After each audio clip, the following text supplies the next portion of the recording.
یہ خوش فہمیوں کے سلسلے اتنے طویل ہیں. یہی خوش فہمی امام موسیٰ کاظم کے ایک بیٹے کو بھی تھی. حیران ہو گئے سن کے. تاریخ میں نام لکھا ہے زید. لوگ کہا کرتے تھے زید النار، آگ والا. وجہ کیا تھی؟ کیونکہ اس نے بصرہ میں جا کر بنو عباس کے گھر آگ سے جلا دیے تھے. بڑا غصے والا تھا.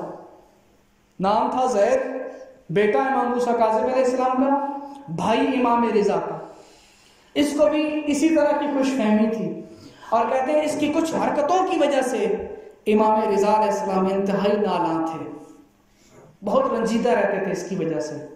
ایک دن جب امام کے سامنے آیا تو امام علی رضا علیہ السلام نے اس کو مخاطب کیا، زید کو مخاطب کر کے امام کہتے ہیں زید، تجھے کوفہ کے بہت سارے لوگوں نے یہ بات کہہ کے خوش فہمی میں ڈال دیا ہے کہ تو جس مقدرہ فاطمہ کی اولاد میں سے ہے، اللہ نے فاطمہ کی اولاد کو پر جہنم کو حرام قرار دیا.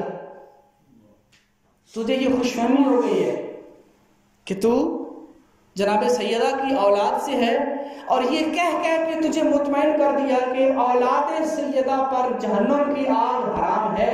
اس کے بعد امام رضا علیہ السلام نے فرمایا اس خوش فہمی میں مبتلا نہ ہو، یہ حکم صرف اور صرف جناب سیدہ کی بطنی اولاد حسن اور حسین کے لیے ہے، صرف ان دو ہستیوں کے لیے ہے کہ ان پر جہنم کی آگ حرام ہے. پھر اس کے بعد اگلا جملہ امام نے یہ فرمایا کہ زید تو یہ عقیدہ رکھتا ہے، توجہ کیجیے گا جملہ بہت اہم ہے.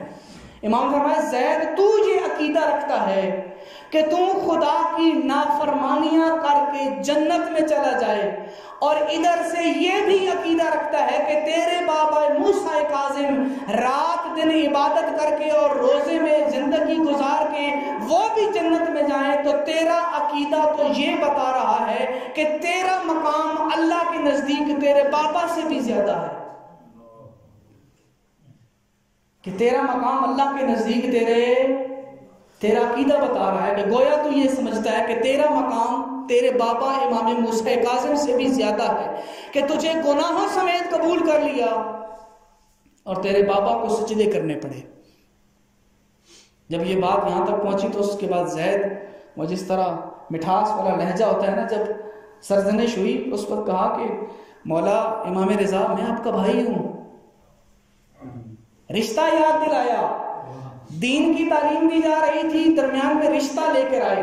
اب امام غضبناک ہوئے اور امام نے غضبناک ہو کے فرمایا زید تو اس وقت تک میرا بھائی ہے جب تک میری خدا کی نافرمانی نہ کرے.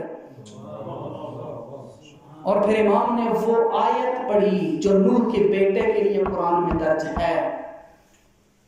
اور یہ واقعہ اگر تفصیل سے آپ پڑھنا چاہیں تو احسن المقال شیخ عباس ٹومی کی کتاب کا ترجمہ ہو چکا ہے اردو میں، جلد دوم صفحہ نمبر 80 اور 81 پر یہ واقعہ موجود ہے. تو عزیزان کہنے کا مقصد یہ ہے کہ مومنین کا کیا مقام تھا امام کی نظر میں، اور امام ہم سے کیا چاہتے تھے. امام چاہتے ہیں اطاعت، امام چاہتے ہیں کہ تم خوش فہمیوں میں مبتلا نہ ہو، کوئی تمہاری تعریف کرے تو تم خوشی سے پھولے نہ سماؤ.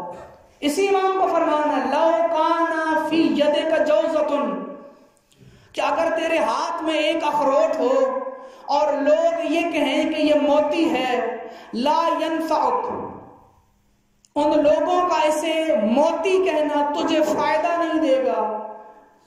اور اگر تیرے ہاتھ میں موتی ہے اور لوگ کہیں اخروٹ ہے، تجھے کوئی نقصان نہیں دے گا.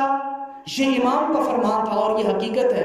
منطق اٹھا کے دیکھیں، شیخ مظفر کے اندر یہ جملہ موجود ہے ان الاعتقاد لا یغیر الحقائق، کہ عقیدے حقیقتوں کو تبدیل نہیں کرتے. یہ تو لوگ کہہ رہے تھے نا، مجھے تو پتا ہے میں کیا ہوں،